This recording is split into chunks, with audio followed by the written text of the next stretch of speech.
کہ روزے بوجھ نہیں ہیں بلکہ اللہ کی طرف سے انعامات میں سے ایک انعام ہے۔ اس پر یہودیوں نے، عیسائیوں نے یا موجودہ سائنسدانوں نے اپنے اپنے انداز میں تحقیق بھی کی ہے۔ ان کے تحقیق کا انداز ایک اپنا ہوتا ہے، وہ بھوکے رہتے ہیں، ان کا جو مسلمانوں کو حکم ہے تو دیکھیں تو صحیح۔ بہرحال بھوک پیاس کے بعد انہوں نے اپنے حساب و کتاب سے پہلے بھی ٹیسٹ کرائے، افطاری کے وقت بھی ٹیسٹ کرائے، تو اس کا رزلٹ یہ آیا کہ یہ صحت کے لیے مفید ہے۔ تو کم کھانا بھی صحت کے لیے مفید ہے۔ فرمایا ایام معدودات، یہ گنتی کے چند دن ہیں، گنتی کے۔ یہاں سے بھی بہت سارے لوگ مغالطہ دیتے رہتے ہیں، کہتے ہیں پہلے عشرے میں ایک روزہ رکھ لو، دوسرے عشرے میں ایک رکھ لو، اور تیسرے میں بھی ایک رکھ لو، تو آپ کی گنتی پوری ہو جائے گی۔ کیونکہ یہ لفظ ایام جمع کا ہے، اور عربی میں یوم کی جمع ہے ایام، اور عربی میں جمع کو اصول یہ ہے کہ 2 کے بعد یعنی 3 سے شروع ہوتا ہے کام، تو 3 ہو گئے تو اس پر عمل ہو گیا۔ یعنی آپ یہ دیکھیں کہ مختلف منکرین قرآن نے کس کس انداز میں مختلف شکلوں میں شکوک و شبہات پیدا کیے۔ یہ آگے سارا کچھ آ رہا ہے۔ فرمایا اگر تم میں سے کوئی مریض ہو یا سفر پر ہو تو اس کے لیے سہولت ہے۔ مریض سے کیا مراد ہے؟ مریض سے یہ مراد ہے کہ ڈاکٹر کنفرم کرے کہ واقعی یہ اگر روزہ رکھے گا تو اس کی جان کو خطرہ ہے۔ پھر یہ خواہ مخواہ منہ لپیٹ کر جو ہے نا ہم لوگ خود ہی مریض بن جاتے ہیں، یہ طریقہ کار غلط ہے۔ اگر وہ واقعی مریض ہے اور روزہ رکھنے سے اس کی جان کو خطرہ ہے، نقصان ہے، ٹھیک ہے۔ اسی طریقے سے کوئی حاملہ عورت ہے، اس کے لیے بھی اجازت موجود ہے۔ اسی طریقے سے کوئی زیادہ زخمی ہے تو اس میں بھی اجازت موجود ہے، یا کسی کا کوئی اس قسم کا ایکسیڈنٹ میں ہو گیا کہ جس سے اس کے لیے اوپر نیچے ہونا، پہلو بدلنا، خرد و نوش اس میں تکلیف ہوتی ہے تو اس کے لیے بھی اجازت ہے۔ مریض ہمارے ہاں یوں سمجھ لو کہ شرعاً مریض ہو، خود ساختہ مریض نہ ہو۔ سفر سے کیا مراد ہے؟ پہلے تو 48 میل ہوتا تھا، 85 سے لے کر 90 تک علماء کہتے ہیں کلومیٹر، یہ سفر ہے۔ سفر جس شکل میں بھی ہو سفر ہے۔ السفر و سقر، کہ سفر باعث تکلیف ہے۔ ویسے سقر کا معنی ایک جہنم کا بھی آتا ہے، یعنی جس طرح آدمی جہنم میں اس کو تکلیف ہوتی ہے، اسی طرح سفر میں بھی انسان کو اکثر تکلیف پہنچتی ہے۔ بہرحال سفر ہے، سفر پیدل ہو، سفر گاڑی کا ہو، ہوائی جہاز کا ہو۔ اگر سفر یعنی کہ تقریباً 90 کلومیٹر ہو جاتا ہے تو اس کے بعد وہ سفر میں شامل ہے، نماز کے احکامات بھی اور روزوں کے بھی۔ تو جو سہولت والا سفر ہے اس میں بھی اجازت ہے کہ اگر آپ خود روزہ رکھنا چاہتے ہیں تو بالکل رکھیں، اور اگر آپ نہیں رکھنا چاہتے تو نہ رکھیں۔ لیکن شرط یہ ہے، آگے قرآن نے بتا دیا کہ واپس جب آئیں گے تو وہ جتنے روزے ان کے رہ گئے ہیں وہ پورا کریں گے۔ ایک لفظ اور بھی ہے جس سے کچھ مغالطے دیے جاتے ہیں، وَعَلَى الَّذِينَ يُطِيقُونَهُ فِدْيَةٌ طَعَامُ مِسْكِينٍ، لیکن یہ حکم جو ہے اگلی آیت یعنی آیت نمبر 85 میں یہ آرڈر کینسل ہو گیا۔ یعنی اگر آپ روزہ نہیں رکھنا چاہتے نہ رکھیں اور اس کا فدیہ دے دیں۔ یعنی فدیہ کا مطلب یہ ہے کہ جو غریب ہے اس کو درمیانے درجے کا 2 ٹائم کے کھانے کے پیسے دے دیں یا کھانا کھلا دیں۔ خود تو قضا نہیں کر رہا، روزے نہیں رکھ رہا، دوسروں کے لیے، اس کو ہماری زبان میں فدیہ کہتے ہیں۔ اسلام خیر الامور اوسطها کو ترجیح دیتا ہے، یعنی درمیانہ طریقہ کار، کہ بہت زیادہ اونچا بھی نہیں، بہت زیادہ کم بھی نہیں۔ تو اس کو کھلا دیا جائے تو اجازت ہے، لیکن آگے یہ میں بتا دوں گا کہ یہ حکم جو ہے یہ اس کی وضاحت آ گئی، پہلے یہ اجازت تھی۔ اور جو کوئی شوق سے نیکی کرے، یعنی فمن تطوع خیرا فہو خیر لہ، جو شوق سے یعنی اپنی مرضی سے، تو اس کے لیے اجر و ثواب یقینی ہے۔ اور اگر تم یہ بہتر سمجھتے ہو کہ روزہ رکھنا ہی تمہارے حق میں سفر میں آپ سمجھتے ہیں بہتر ہے، مجھے کوئی تکلیف نہیں ہے، آسانی ہے، تو اسلام کہتا ہے کہ یہ افضل بات ہے، یہ بہت اچھی بات ہے۔ یہ آیت ہے جی شہر رمضان۔ مولانا احمد علی لاہوری رحمۃ اللہ تعالی علیہ نے جو اپنی تفسیر لکھی ہے قرآن عزیز، اور خود آپ کے علم میں ہونا چاہیے، راس الاتقیاء امام الاولیاء حضرت مولانا احمد علی لاہوری رحمۃ اللہ تعالی علیہ جو جمعۃ المبارک میں عربی کا خطبہ پڑھتے تھے شیراں والا، میں وہاں پڑھتا بھی رہا ہوں، انہی دنوں میں مولانا عبید اللہ انور رحمۃ اللہ تعالی علیہ، مولانا سرفراز خان صفدر اور مولانا اجمل خان صاحب، یہ مجھے یہ نام یاد رہ گئے، مولانا سعید الرحمن علوی تھے، یہ ہمیں پڑھاتے تھے، ہمارے استاد تھے۔ بہت سارے بزرگوں سے ہم نے بھی فیض حاصل کیا ہے۔ لوگ فیض کو ترجمہ ہی اپنی مرضی کا کرتے ہیں، اس فیض سے مراد قرآن کا فیض ہے۔ تو وہ جناب انہوں نے 3 باتیں لکھی ہیں کہ نصاب تعلیم کیا ہے، فرمایا قرآن ہے۔ اس آیت کے ضمن میں نصاب تعلیم قرآن ہے، زمانہ تعلیم رمضان ہے، طریقہ تعلیم تراویح ہے۔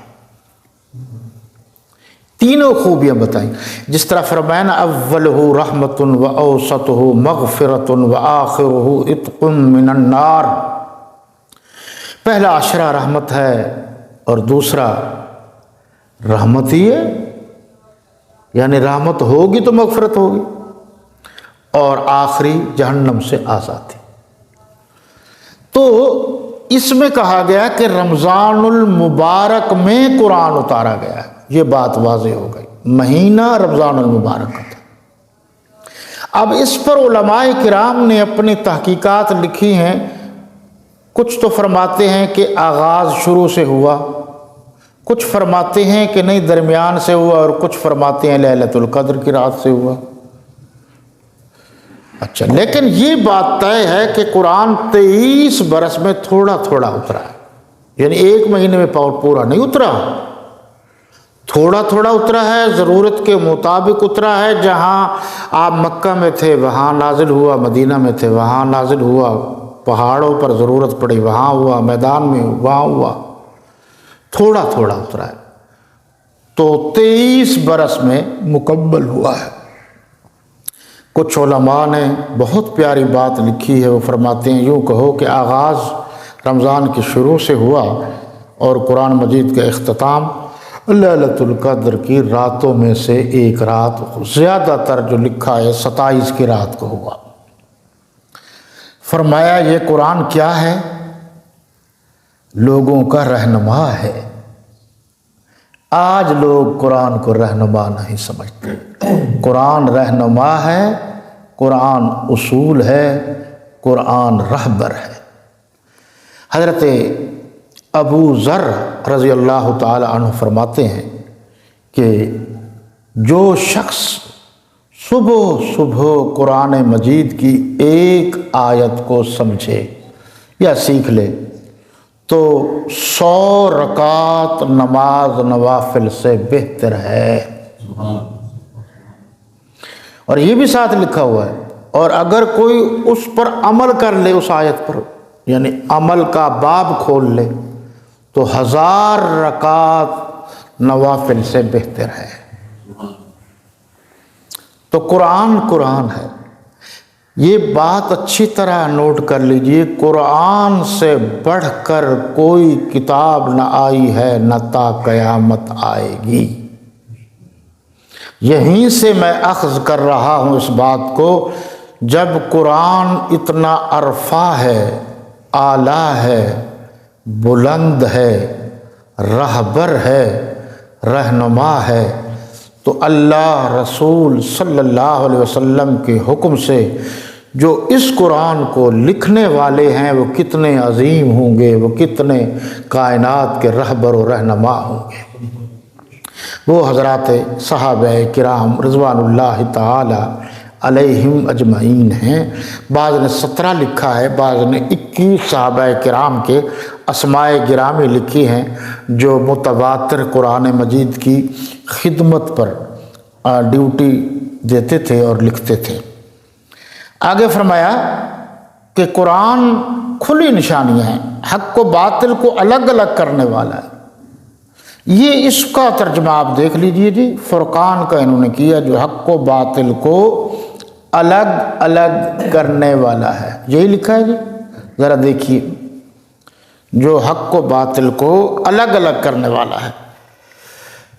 اب ہمارے ہاں جو یہ تصور پیدا ہو گیا ہے کہ ایسی بات کرو جو کسی کو نہ سمجھ میں آئے اور نہ ہی کسی کو تکلیف ہو، پیاری پیاری باتیں کرو۔ تو پھر قرآن نے تو پیاری پیاری باتیں کر دی ہیں، تو اگر پیاری پیاری باتوں سے کام چلتا تو حق و باطل علیحدہ علیحدہ کیسے ہوتے؟ پتہ کیسے چلتا حق کیا ہے غلط کیا ہے؟ تو جناب بتانا پڑتا ہے۔ اگر کوئی شخص یا کسی علاقے میں 2 نمبر پیر ہوں، ننگے دھڑنگے ہوں، کسی علاقے میں کتے اور ریچھ لڑانے والے پیر ہوں، کسی علاقے میں درباروں پر قابض اور وہاں چادریں چڑھا کر شام کو اتار کر بیچنے والے اور وہ گلے میں پیسے رکھنے والے، پھر ان کو جناب لوٹ کھسوٹ اور باقاعدہ ٹیم بنائی ہو جو پاکستان کے مختلف درباروں پر ان کی ٹیمیں اور ان کے بدماش قبضہ رکھتے ہیں اور وہ شام کو حساب و کتاب کرتے، اور میں وہاں جا کر کہوں بھائی دوستو بزرگوں بہتر یہی ہے، اچھی بات یہی ہے کہ بس نماز پڑھا کر، تو ان کو کیا سمجھ میں آئے گی بات؟ وہ یہ لوگ غیر اللہ کو پوج رہے ہیں، اعلانیہ طور پر ڈھول بجا رہے ہیں، تماشے کر رہے ہیں، ڈانس کر رہے ہیں، رقص و سرود کی محفلیں برپا کر رہے ہیں، بالکل ننگے ہیں، عورتیں بیٹھی ہوئی ہیں اور پتہ نہیں کیا کیا طواف کرتے ہیں۔ اب وہاں تو بھائی جان بات کو واضح کرنا پڑے گا نا، کھولنا پڑے گا نا بات کو، جو آپ لوگ کر رہے ہیں یہ غلط ہے۔ اگر آپ بات نہیں کھولیں گے تو الفرقان کا مطلب پھر آپ مجھے سمجھا دیجئے۔ یہ لوگوں نے عجیب تماشا بنا رکھا ہے کہ ایک آدمی کہے کہ جو روزہ نہیں رکھتا اس کی یہ سزا ہے، تو اگلے کہتے ہیں یوں نہیں کہنا چاہیے، بس بھائی روزہ رکھو، تو اگلا سمجھتا ہے کہ شاید میری مرضی ہے رکھوں یا نہ رکھوں۔ یہ جو پیچھے لفظ آیا تھا کہ کچھ روزے رکھ لو، میں نے کہا تھا کہ پہلے عشرے میں ایک، دوسرے میں، تیسرے میں قرآن نے کہا کہ شاہدہ فمن شاہدہ، پر جو شخص پا لے منکم تم میں سے شہر اس مہینے کو فلیصم، اس پر لازم ہے کہ وہ روزے رکھے، یعنی اس مہینے کو جو شخص پالے، فرضی روزوں کی بات ہو رہی ہے، تو اس پر لازم کیا ہے کہ وہ پورے مہینے کے روزے رکھے۔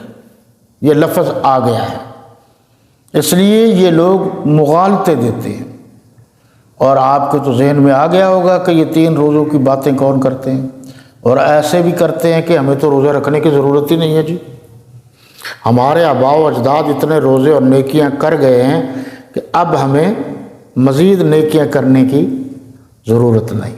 تو قرآن نے کہا یہ جھوٹ بول رہے ہیں، جو انہوں نے کمایا تھا ان کے لیے ہے، جو یہ نیکیاں کما رہے ہیں یہ ان کے لیے، وہ اپنا حساب دیں گے، یہ اپنا حساب دیں گے۔ یہ کہا کہ اللہ تعالیٰ تم پر نرمی کرنا چاہتا ہے، آسانی پیدا کرنا چاہتا ہے، سختی نہیں چاہتا، اور فرمایا کہ اگر تمہارے روزے کچھ رہ گئے ہیں تو ان کو بھی پورا کر لو، اور یہ بھی کہا کہ یہ اللہ نے کا احسان ہے تم پر کہ اس نے تمہیں ہدایت دی ہے، ہداکم کا معنی ہے تمہیں ہدایت بخشی ہے۔ یہ اللہ کا اسپیشل احسان ہے کہ اللہ نے ہمیں علماء حق کے ساتھ رکھا ہے اور قرآن جیسے نعمت حضور تاجدار ختم نبوت صلی اللہ علیہ وسلم کا امتی بنایا، صحابہ کرام اور اہل بیت اعظام کا پیروکار یا نوکر اور چاکر بنایا۔ یہ اللہ کا ہم پر خصوصی احسان ہے، انعام ہے اور اللہ کی مہربانی ہے۔